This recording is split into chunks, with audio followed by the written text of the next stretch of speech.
Yeah, going to be a very interesting game number 2. I was super interested in game number 1 as well. I think Tom raised a great point as we get a look at that beacon as well. Refinery, Epicenter, Survey Camp, all POIs involved in the conversation. Pretty similar area of the map to what we just saw from our game 1 end circle as well. But Tom's point being that we had 20 squads alive around Ring 3 closing, and that just shows kind of what's on the line for these players, right? They want to take it careful. They want to make sure they're not giving away any points to any other teams in our first game. And I'm kind of expecting that to be the story here in Game 2 and possibly 3 and 4 as well. It also shows a lot of respect being given to other teams in the lobby. These players are reluctant to push other teams because they know they have the potential to take them out in a 3v3 fight. And it could also come down to it being Game 1, kind of getting a sense for things, maybe not having as much confidence. Maybe in Game 2 now, we might see a little bit more aggression coming out from some teams as they start to work out who it is they may be pushing, who it is that is dropping near them. And if they realise that, okay, well, it's a team that we think we're a bit better than, or we think we have an advantage because of our composition, we might see a couple more team fights in the early stages. But certainly, most people prefer just to rotate into that circle early. But it does also come down to where that circle is. If it is a more central area where a lot of teams can rotate into, you are going to see a lot more teams actually be in that position. If it's somewhere that shifts heavily in one direction and we see some difficult rotations for teams on the edge of circle, then maybe you'll get a couple more scraps in the mid game. Well, we are going to see a little bit of an early fight here. Contention over at launch site, I believe we're at the moment. We can see in the top left-hand side where that beacon is going to be showing up, just if you just joined us right now in game number 2. But this team's going to be scared away because RME and Stink TV, well, the R9 in hand, trying to do some damage. Yeah, I want to do a little bit of damage, but again, they don't want to take too much of a fight here and find themselves vulnerable to a third party. If you are going to get into a fight, you need to be quick about it, and they do get some decent damage of flesh. Keen FPS is wiped out of the game, and that is going to be some early KP for RME. Already some fights a lot earlier than we saw in Game 1. Yeah, I think there's actually 3 different teams in this area. Breed different are going to be one of those teams as we see the Thirst coming in, so that's going to be a KP on the board for Do the Dougie, Danny. You thought that, I mean, look at these player names right now. Let's just take a moment to appreciate it. Unfortunately, we couldn't, because we're going to move over, quite rightly, as well, to SIZ or SIZ for my North American friends. Stay Naughty, Inhumed, and of course, Zach Mazer, who did a little bit better in the bubble fight towards the end game. I'm throwing some shade at him right now than he did in the last one that we saw in the last online qualifier, where Complexity, got involved. It's all good fun, don't worry. He tweeted the clip out himself, but a phenomenal performance him in that end game. Staying composed, hitting those shots when it mattered. I thought you were just telling me to Dougie. I didn't even realise that you were... Start moving, you start grooving? Yeah, well, I don't actually know what a Dougie is. I'm not down with the kids like that, but I certainly try to have some sort of dance moves in the contained area that I find myself in right now, commentating this game. Either way, you're right. We have seen some different bubble fights. We have seen a more successful bubble fight from SIZ, and I think that this is going to be a game where both CLG and Liquid will want to try and assert their dominance on the lobby again. They are the 2 favourites. I would say, me personally, I feel like they are the 2 favourites, and as we are on CLG right now, you can see they're just trying to get towards this next circle and ensure they can be within that next circle. Because CLG are very good at controlling the game, at pushing that circle, finding out where that rotation is going to be from other teams, and then just holding teams at bay and holding these areas. And you can see now they have found more success than perhaps they did in Game 1. Yeah, I think the good news here for CLG fans is that early on in these first 2 games, they've had very favourable end zones, or essentially zones where, you know, Zone 3, where they can see from that. They land to the west side of Skyhook, to the east side of Skyhook, and in that train tunnel as well. So the first one, they had to rotate to Survey Camp. We saw them come in with that third party just under the bridge onto Liquid, and now they've had a quick Refinery rotation as well. So 2 circles, the northern side of the map, are going to be very good news for CLG, a team who loves to rotate quickly, still playing that kind of old school meta with the Watson and the Pathfinder as well as the Wraith as well. And good news for them, but one team that is loving the news that's happening. Last chance qualifier after game number 1 with SIZ as they made their move in as well. Team Liquid, though, on the outskirts of Skyhook, as they're going to try and make their way in, but it looks like they might be thinking about playing this one a little bit slower. Going to make sure they're fully looted up and making a little bit of a later rotation, maybe to the north tunnel, before making their way past Survey Camp towards Refinery. And just looking across the statistics of Game 1, I think what screams at me is the amount of damage that Liquid were able to do, despite the fact that they went out in 18th place and only picked up that 1 point. They did 2,000 damage before they were eliminated by CLG. The teams around them, 800, 700, 400, 400, 500. That is a scary factor. They are a team who are definitely going to be emitting a lot of damage, whether that be from long range or whether it be in close range fights. So we need to keep an eye on Liquid when they do get in these fights and how they're going to be griefing other teams in the lobby as well. They just want to make sure they pick themselves up from a disappointing game 1 and pursue a better game 2. I always find these Refinery circles interesting as well. We do have some unpredictability, like we know with some of those shifts towards the end of the game, and if you do see the shift to the southern side of the map away from Refinery in those final moments, because there's so much playable space inside of Refinery, usually you'll see 10, 12 teams inside if they think it's going to be that hard pull towards that POI, but if it moves outside, all of a sudden you have a little bit of a war going on outside as all these teams trying to rotate in, and the teams who might have left it a little bit later and played that high ground will be able to rack up KP. So very interesting game, and kind of going to be commanded by where that circle does pull. So I'm sure a lot of the teams who've rotated in early to Refinery are going to be hoping that it pulls towards them. And that's what it's become really, with the circles being a little bit more random. It's a lot of hoping, a lot of praying to the Apex RNG gods that the circle is going to favour you, but it's also knowing how to adapt when the circle doesn't transition in your favour. What is the plan B? Do you have a plan C? If you don't, then you're probably going to find yourself in a tricky situation. You don't have that RNG go your way, but the better teams will always have a secondary option. Well, Liquid making their rotation in now, playing right on the edge of zone and should pretty much have a free KP, but no!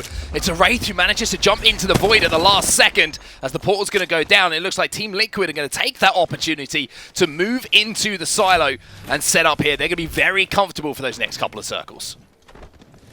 They'll be alright, just again asserting their dominance in the lobby, pushing people away from certain POIs, pushing them away from areas where they want to reside in, and then once they have found that comfortable position and they are in a place where they feel like the circle is going to be, it's just about putting warning shots elsewhere and saying, hey, this is where we are going to be in residence, please don't push us, because if you do, we're going to emit that same damage that we saw in Game 1. The 2,000 damage they were able to pick up in Game 1, I'm sure they'll be looking to try and better that and try and get to a better position.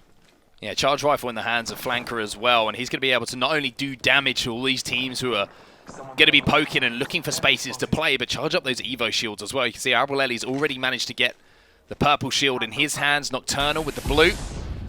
So some work to be done there with the charge rifle to give them a fighting chance in those later battles. One team who's making a very late rotation from the southern side of the map is Fallout's favourite name team, Abusement Park, moving their way through what some players in pubs would call a little bit of an amusement park, dropping in Fragment, and so many teams like to drop and get involved in those early scuffles, but this is competitive, this is not pubs, this is a completely different ball game here as Farm Boys now make their way through. Again, credit, team names, honestly, you guys are smashing it. You got to get creative sometimes when you don't have an organisation to sponsor you, I guess, but maybe some of these funny team names that we're seeing in the future will be part of top organisations, because some of the Apex that we have seen throughout the LGS has been excellent. One thing I wanted to touch upon, and I'm sure we heard a lot about it in Game 1 as well, is just the fact that it's such a different meta than we saw in the EMEA region.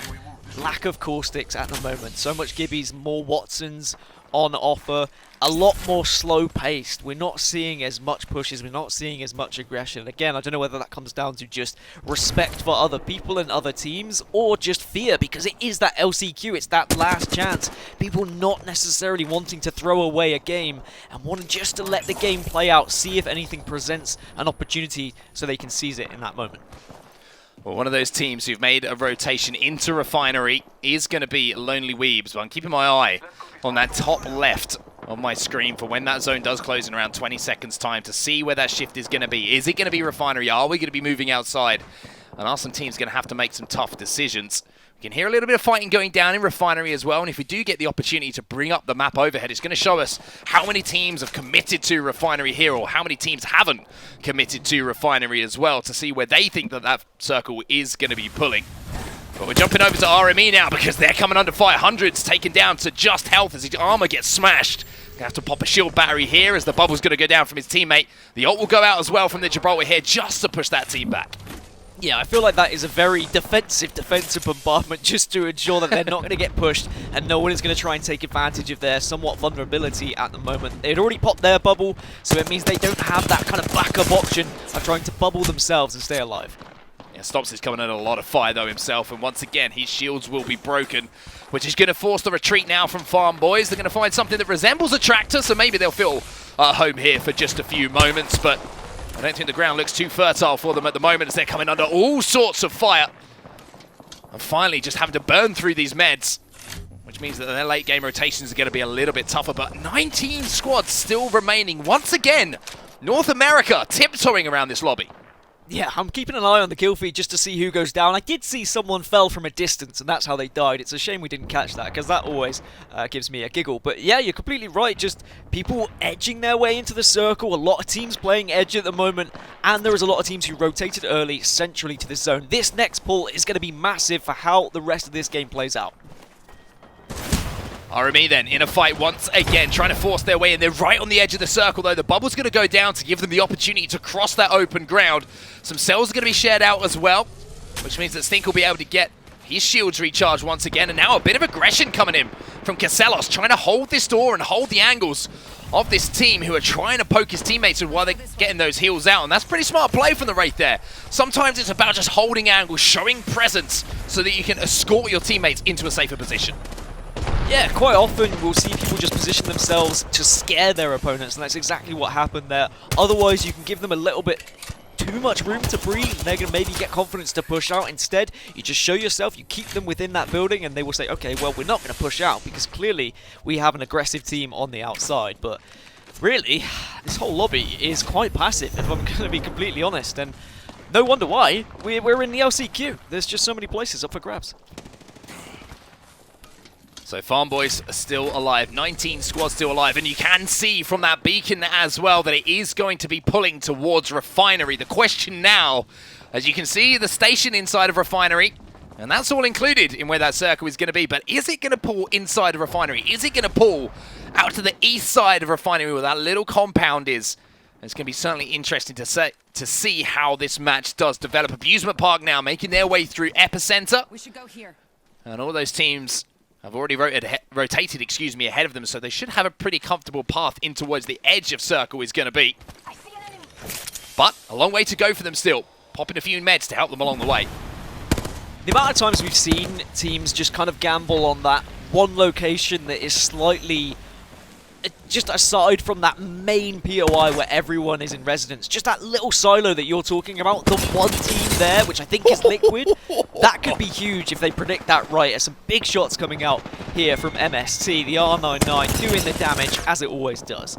Yeah, and that's onto Pow Pow as well from CLG, so CLG find themselves a player down. Those shots were absolutely extraordinary coming out of that R99. A little bit of help from teammates as well, just absolutely melted Pow Pow as he tried to make his way across. MST now inside that next zone, just trying to poke a little bit of damage as well. Not too much ammo to work with in the Hemlock as well, so going to have to be a little bit brave about where they poke, how they try and make their moves. But you can see teams at the moment, all in Refinery, trying to hold these teams out, moving in late from the southern side of the map. There's just so many teams in Refinery as well. If you make one wrong move, there's going to be someone else waiting around the corner, probably with a Mastiff, as SIZ are winners from Game 1, desperately trying to survive on the outskirts of this circle. Hume should be able to get the bat off. He does, but they've had to pop the bubble just to stay alive here, which does mean that if teams have seen that, they know they're vulnerable. They know there is an opportunity to pop a couple of ults, maybe a bombardment, and they could push up on this squad. So the meds are going to go down. And all of a sudden, we've lost a few squads now. 15 squads remaining, still pretty impressive here from North America. All finding places to play. As those zones keep on closing. And the winners of Game 1, that's who we're on board with right now. But you can see that with the amount of teams who are in front of SIZ now, it's going to be very, very tough for them to rotate in without taking too much damage. They've got to find their pocket of opportunity. They've got to find their way into where that next circle is going to be. Maybe a fight breaking out in front of them is going to give them that opportunity to move on. One team who might be behind them in just a few moments is going to be Farm Boys. We'll have to see how they make their way in because they've got the longest trek of all the teams left in this lobby. And Farm Boys, that's a team name close to my heart, being from the southwest of England with so much prominent farming around. But at the moment, they are under a lot of trouble here, and they need to dip to the cornfields to try and stay alive. Lucas will be able to pop the bat off, but as soon as they tried to make a move, they were instantly being peppered by other squads, and maybe we see some aggression now, but Stompy's doing very well just to keep them at bay. Yeah, keeping them at bay, but not moving forward as a squad here, and that means that they're going to be forced to fight. And that's not going to be on their terms, as these teams are going to be holding them out. Here's the move, though, from SIZ. They forced the team out. A big Thermite has forced the team up as well. They managed to get a knock in all of this as well. Nocturnal also getting a knock for Liquid in the kill feed as well. So what a play that is from SIZ, but Zach Mays is going to have to be extremely careful here because they are currently getting shot from all sorts of angles. The push is now coming in. He hits 13, but it's not enough. He will go down, but his teammates win the fight. Yeah, SIZ doing very well just to push in, have that confidence to say, look, we need to be taking this position. We need a spot in this refinery. If we try and go on the outside edges, we're going to be peppered. We're going to be caught off by all the teams watching on. Let's just push this squad. Let's use any utility that we've got to ensure that we can push them out. But now, here comes the counter push. They've noticed some vulnerability. They've noticed weakness. And SIZ get taken out. And who was on the other end of it? CLG. CLG doing big things in this game, even though they lost Pow Pow a few moments ago. So 13 squads remaining, KP and Aggression coming in from Vaxlon and Madness. Madness was the kill leader for a certain amount of time in that game number 1 as well, and they're safe for now. And the important thing is, even when you're playing as a 2-player team, if you sense that opportunity, you see those shields getting cracked, you can still make big plays. CLG showing exactly how you do it. Is this the crystal maze I'm watching right now? What's going on with all these bots and fences? That's going to be impossible for anyone to try and break through as Farm Boys are going for that final push into the circle. Now Lucas will be taken down, and it looks like this is not going to be a comfortable push for them at all. All down to Stompies to try and survive. Does have the shield. They have got into the circle, but it looks like it's too little too late. Does get the shield swap though, so maybe a heroic effort to try and do something here, but I think too many teams know where he is. Yeah, I think this could be game over. Madness moving in though, but Madness didn't realise that he was so low HP, so he's played the percentages game and decided to back out there as Vaxlon has to be careful. I'm not sure if that was a kidnap attempt coming in from another team with that portal behind. Maybe got the call from Vaxlon to come back there, Madness, and support him. And as a 2-man, communication so vital. And it looks like here, CLG, to me, have made the right decisions in this particular circumstance. But now the push is coming in onto this 2-man. It's Wino, Shroud, and CLG will be no more in our game number 2. They fall at 11th place, and look where that circle is shifted. That silo east of Refinery is exactly where you need to be. And who was there? Liquid were there. Whether they're still there now, we'll have to find out. But they have predicted that circle absolutely perfectly, and they are going to be in prime position for the end of this game. Whereas every other team in Refinery now has to plan their exit route. How are we going to get out? When are we going to get out? Who do we need to avoid? Where do we need to look? All these different questions running through their mind, and they've only got 13 seconds to decide what to do. Yeah, I think composition's going to be huge here. You know, if we would go back to day 1 Apex with Pathfinders, you're going to see teams zipping up to the top of that silo, playing that high ground. You'll see teams taking the middle. However, with Pathfinder becoming a little bit of a less prevalent legend now, you're going to have to see teams using those defensive bombardments and just basically using either the portal or their 2 legs to get across this open ground. An early move here from Dude's Night Out is a huge move from them as well. One of the only playable positions, well, they've found it. Yeah, but there's a lot of grenades coming in. It's whether the team who were currently residing in this position, in this silo, knows they're there, or whether they're below them. And we're just going to see carnage unfold at this point. Big kills coming in from MST. Metro will be taken down though, but Six and Tempest will stay alive. Lonely Weebs as a 3-man still alive as well. Six going to be able to get that bat off, and Yadig as well, a 3-man on the backside of that silo. And this is a zone that we haven't seen for quite a long time. If you watched a lot of ALGS, it's been a long time since we've seen this circle just outside of where this silo is, but it's Milkman who have a great position overlooking it. They're going to be safe for that next pull. There's 9 teams in this circle, and this is just going to be absolute mayhem when this next circle comes in. We've got 1 minute before anything is really going to happen. The fact that everyone has been able to find a position in this map is just mental. So there is Liquid. Liquid were in such a good spot earlier, but clearly they transitioned to a different position for probably a reason of getting forced out by another team. And now they just have a wall separating them from the rest of the lobby. And I'm sure they're going to be able to Wraith Portal out and get involved. But we're going to see Wraith Portals, we're going to see any utility, any thermites being thrown at this point, Gibby bubbles left, right and centre, and of course there's a few Watsons still there, a couple of Bloodhounds to make sure the scans, the movement, everything is going to be unfolding in about 20 seconds. Well, Liquid are making their move. They found a solo player as well. Nocturnal will get that armor swap as well, so Liquid making their move now, playing this wall but in 15 seconds, they're going to have to make their move, and there is a Pathfinder zip, like I was talking about, to the top of that silo to make that a playable area for one team. But Liquid on the hunt once again, managed to pick up yet another kill on the outside of the map, and I think they're going to try and push maybe this 3-man on the backside of this silo, but defensive bombardment's going down. Here comes the circle, and there's only 8 squads remaining. There's not enough room for everybody. Yeah, the circle is closed and everyone needs to pick their fights wisely, get the KP whilst they can, because no one is really in a power position at the moment. Lonely Weebs have managed to find themselves in such a good spot though. They get some loot, but of course they're only down to 2 players, so they're at a disadvantage in that fact. Milkman still alive on the inside of the silo. Liquid still alive as well. So Albrelelli picking up some frags on the outside of the silo, and you're going to see a little bit of peeking going on here. The one thing you don't want to do is get trapped in that silo, giving yourself the only one escape option through that door, because it's so easy to try and defend that. Krabby Patty, though, they are the kings of the castle at the moment, up on the high ground. And all these teams right now, 4 of them, are going to be just slowing things down for a few moments, because everyone's found somewhere to play before that ring pulls once more.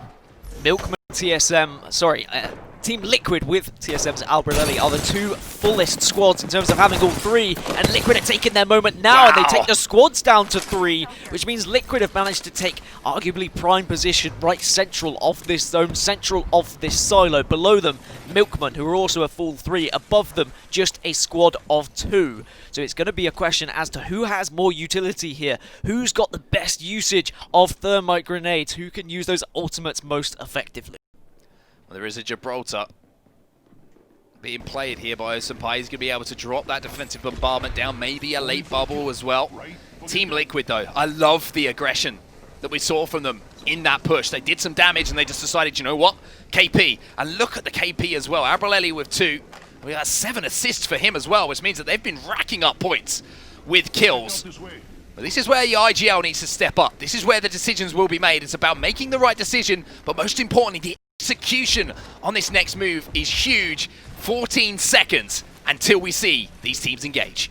And I'm seeing gold helmets across the board for 2 members of Team Liquid, which means that ultimate is going to be recharging, but I don't think it's going to charge fast enough. Milkman desperately trying to portal their way central circle, but some good damage coming out from Liquid here. Circle's closing. This is going to be carnage. 2 players up top. Team Liquid trying to use these thermites to cut off Milkman below. They're going to move in early on that circle. Other teams are going to be forced into them. The bubble fight is going to be going down. The question is the team of 2 up top going to be in a position to do enough damage? But it looks like at the moment it is a Team Liquid decimation lesson, as they are hitting so many shots. Albrelelli with the R99 landing shots left, right and center. 1 more player alive. He gets taken down, and Team Liquid will take your game number 2. And boy, oh boy, did they have some kills to go alongside it.